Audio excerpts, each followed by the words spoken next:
जय माता दी। प्रिय मित्रों, नवरात्रि के 9वें दिन नवमी तिथि मनाई जाती है। इस दिन को महानवमी और दुर्गा नवमी के नाम से भी जाना जाता है। नवमी के दिन माँ दुर्गा के 9वें स्वरूप माँ सिद्धिदात्री की पूजा की जाती है। इस दिन की पूजा के साथ हवन और कन्या पूजन भी विशेष रूप से किया जाता है। इसके बाद व्रत पारण किया जाता है। वहीं धार्मिक मान्यताओं के अनुसार विधि विधान के साथ माँ सिद्धिदात्री की पूजा करने से जातक को सभी कार्य में सफलता मिलती है, साथ ही घर परिवार में खुशियां आती हैं। तो चलिए जानते हैं महानवमी के दिन माँ सिद्धिदात्री की पूजा कैसे करनी चाहिए। साथ ही आज हम आपको माँ सिद्धिदात्री का एक विशेष मंत्र बताने वाले हैं, जिस मंत्र का यदि आप जाप करते हैं तो आपके जीवन के सभी प्रकार के संकट, कष्ट, क्लेश, दुख, दरिद्रता दूर हो जाएगी। कहते हैं माँ सिद्धिदात्री अष्ट सिद्धि और 9 निधियों की दाता है। तो आप भी अपने जीवन में धन, सुख, संपदा का भंडार भरें इस महामंत्र का जाप या श्रवण करके।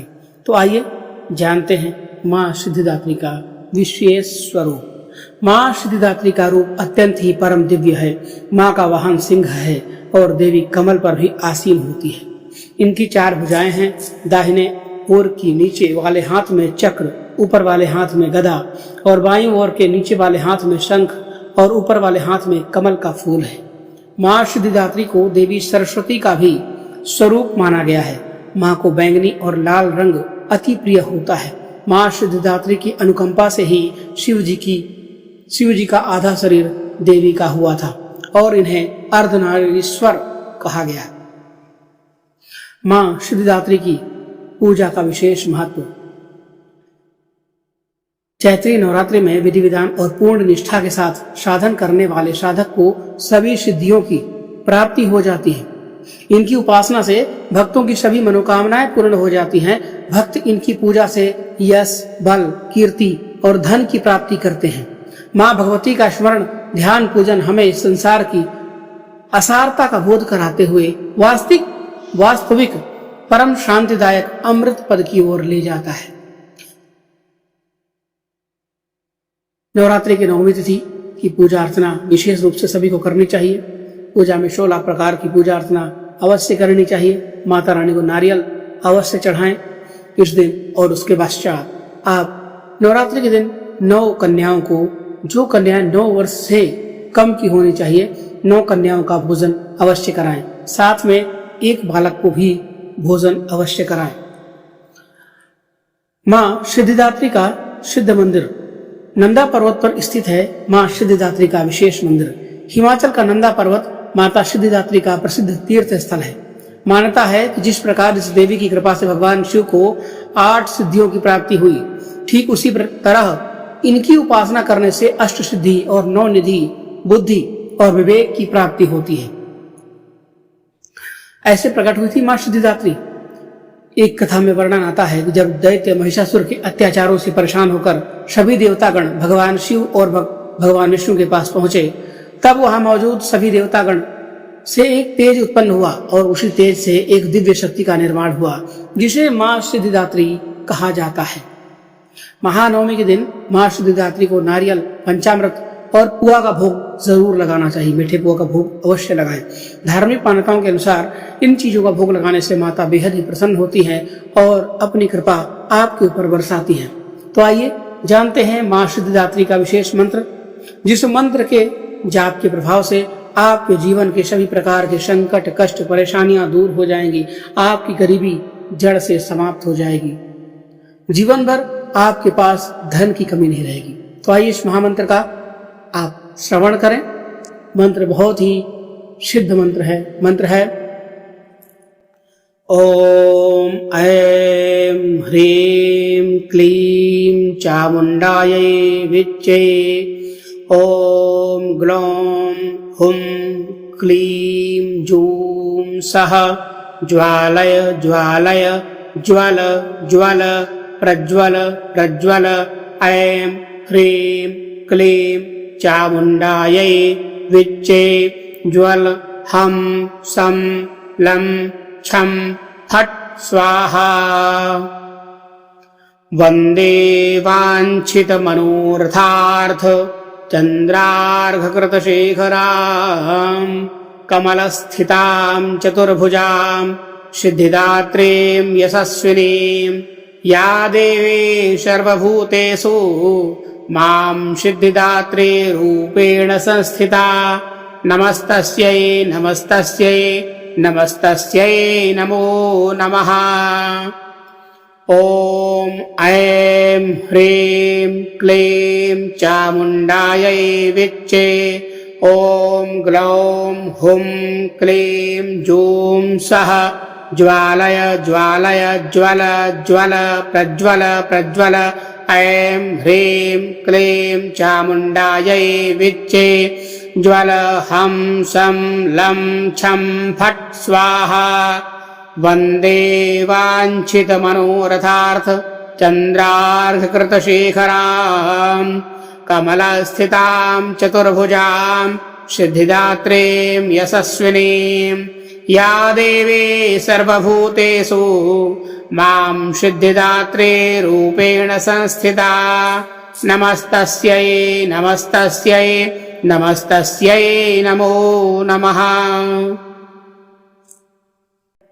ॐ ऐं ह्रीं क्लीं चामुण्डायै विच्चे ॐ ग्लौं हुं क्लीं जूं सः ज्वालय ज्वालय ज्वल ज्वल प्रज्वल प्रज्वल ऐं ह्रीं क्लीं चामुण्डायै विच्चे ज्वल हं सं लं छं फट् स्वाहा। वन्दे वाञ्छितमनोरथार्थ चन्द्रार्घकृतशेखरां कमलस्थितां चतुर्भुजां सिद्धिदात्रीं यशस्विनीं या देवी सर्वभूतेषु मां सिद्धिदात्री रूपेण संस्थिता नमस्तस्यै नमस्तस्यै नमस्तस्यै नमो नमः। ॐ ऐं ह्रीं क्लीं चामुण्डायै विच्चे ॐ ग्लौं हुं क्लीं जूं सः ज्वालय ज्वालय ज्वल ज्वल प्रज्वल प्रज्वल ऐं ह्रीं क्लीं चामुण्डायै विच्चे ज्वल हं सं लं छं फट् स्वाहा। वन्दे वाञ्छितमनोरथार्थ चन्द्रार्घकृतशेखरां कमलस्थितां चतुर्भुजां सिद्धिदात्रीं यशस्विनीं या देवी सर्वभूतेषु मां सिद्धिदात्री रूपेण संस्थिता नमस्तस्यै नमस्तस्यै नमस्तस्यै नमो नमः। ॐ ऐं ह्रीं क्लीं चामुण्डायै विच्चे ॐ ग्लौं हुं क्लीं जूं सः ज्वालय ज्वालय ज्वल ज्वल प्रज्वल प्रज्वल ऐं ह्रीं क्लीं चामुण्डायै विच्चे ज्वल हं सं लं छं फट् स्वाहा। वन्दे वाञ्छितमनोरथार्थ चन्द्रार्घकृतशेखरां कमलस्थितां चतुर्भुजां सिद्धिदात्रीं यशस्विनीं या देवी सर्वभूतेषु मां सिद्धिदात्री रूपेण संस्थिता नमस्तस्यै नमस्तस्यै नमस्तस्यै नमो नमः। ॐ ऐं ह्रीं क्लीं चामुण्डायै विच्चे ॐ ग्लौं हुं क्लीं जूं सः ज्वालय ज्वालय ज्वल ज्वल प्रज्वल प्रज्वल ऐं ह्रीं क्लीं चामुण्डायै विच्चे ज्वल हं सं लं छं फट् स्वाहा। वन्दे वाञ्छितमनोरथार्थ चन्द्रार्घकृतशेखरां कमलस्थितां चतुर्भुजां सिद्धिदात्रीं यशस्विनीं या देवी सर्वभूतेषु मां सिद्धिदात्री रूपेण संस्थिता नमस्तस्यै नमस्तस्यै नमस्तस्यै नमो नमः। ॐ ऐं ह्रीं क्लीं चामुण्डायै विच्चे ॐ ग्लौं हुं क्लीं जूं सः ज्वालय ज्वालय ज्वल ज्वल प्रज्वल प्रज्वल ऐं ह्रीं क्लीं चामुण्डायै विच्चे ज्वल हं सं लं छं फट् स्वाहा। वन्दे वाञ्छितमनोरथार्थ चन्द्रार्घकृतशेखरां कमलस्थितां चतुर्भुजां सिद्धिदात्रीं यशस्विनीं या देवी सर्वभूतेषु मां सिद्धिदात्री रूपेण संस्थिता नमस्तस्यै नमस्तस्यै नमस्तस्यै नमो नमः। ॐ ऐं ह्रीं क्लीं चामुण्डायै विच्चे ॐ ग्लौं हुं क्लीं जूं सः ज्वालय ज्वालय ज्वल ज्वल प्रज्वल प्रज्वल ऐं ह्रीं क्लीं चामुण्डायै विच्चे ज्वल हं सं लं छं फट् स्वाहा। वन्दे वाञ्छितमनोरथार्थ चन्द्रार्घकृतशेखरां कमलस्थितां चतुर्भुजां सिद्धिदात्रीं यशस्विनीं या देवी सर्वभूतेषु मां सिद्धिदात्री रूपेण संस्थिता नमस्तस्यै नमस्तस्यै नमस्तस्यै नमो नमः। ॐ ऐं ह्रीं क्लीं चामुण्डायै विच्चे ॐ ग्लौं हुं क्लीं जूं सः ज्वालय ज्वालय ज्वल ज्वल प्रज्वल प्रज्वल ऐं ह्रीं क्लीं चामुण्डायै विच्चे ज्वल हं सं लं छं फट् स्वाहा। वन्दे वाञ्छितमनोरथार्थ चन्द्रार्घकृतशेखरां कमलस्थितां चतुर्भुजां सिद्धिदात्रीं यशस्विनीं या देवी सर्वभूतेषु मां सिद्धिदात्री रूपेण संस्थिता नमस्तस्यै नमस्तस्यै नमस्तस्यै नमो नमः। ॐ ऐं ह्रीं क्लीं चामुण्डायै विच्चे ॐ ग्लौं हुं क्लीं जूं सः ज्वालय ज्वालय ज्वल ज्वल प्रज्वल प्रज्वल ऐं ह्रीं क्लीं चामुण्डायै विच्चे ज्वल हं सं लं छं फट् स्वाहा।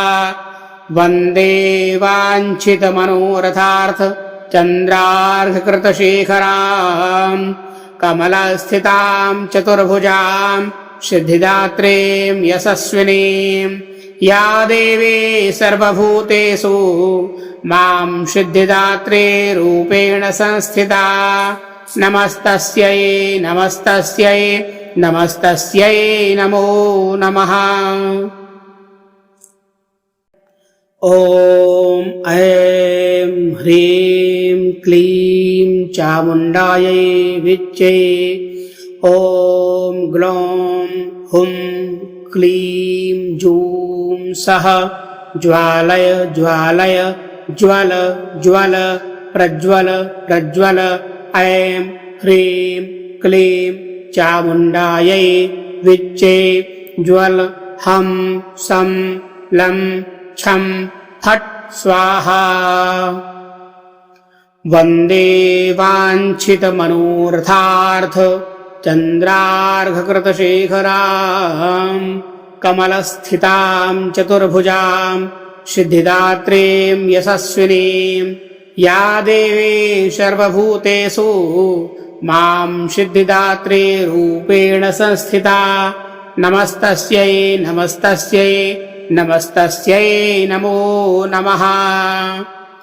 ॐ ऐं ह्रीं क्लीं चामुण्डायै विच्चे ॐ ग्लौं हुं क्लीं जूं सः ज्वालय ज्वालय ज्वल ज्वल प्रज्वल प्रज्वल ऐं ह्रीं क्लीं चामुण्डायै विच्चे ज्वल हं सं लं छं फट् स्वाहा। वन्दे वाञ्छितमनोरथार्थ चन्द्रार्घकृतशेखरां कमलस्थितां चतुर्भुजां सिद्धिदात्रीं यशस्विनीं या देवी सर्वभूतेषु मां सिद्धिदात्री रूपेण संस्थिता नमस्तस्यै नमस्तस्यै नमस्तस्यै नमो नमः।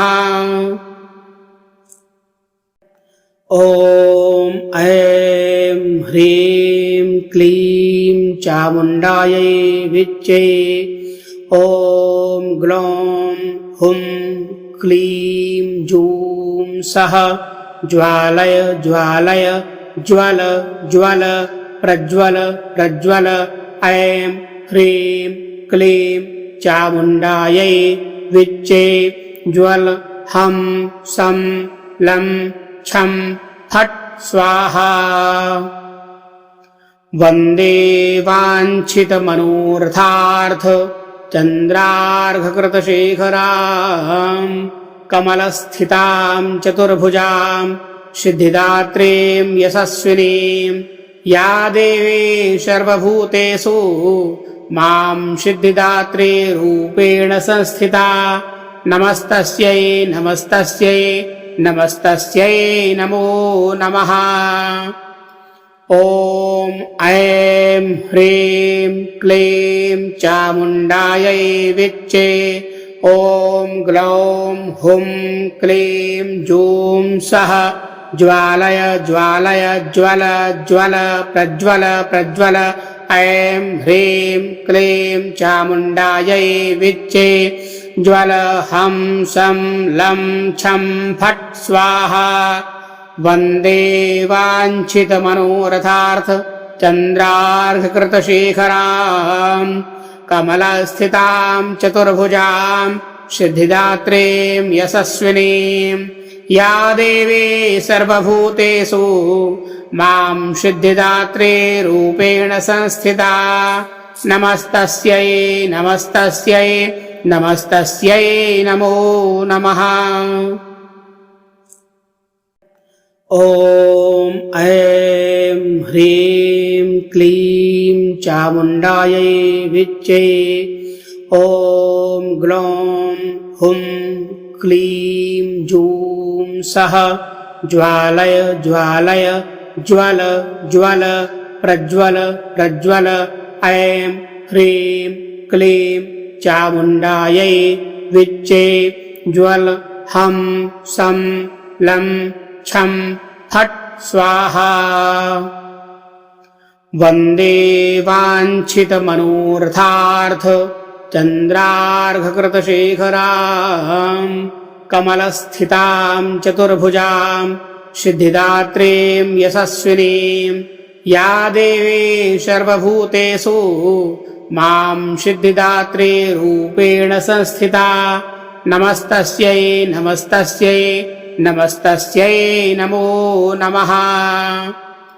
ॐ ऐं ह्रीं क्लीं चामुण्डायै विच्चे ॐ ग्लौं हुं क्लीं जूं सः ज्वालय ज्वालय ज्वल ज्वल प्रज्वल प्रज्वल ऐं ह्रीं क्लीं चामुण्डायै विच्चे ज्वल हं सं लं छं फट् स्वाहा।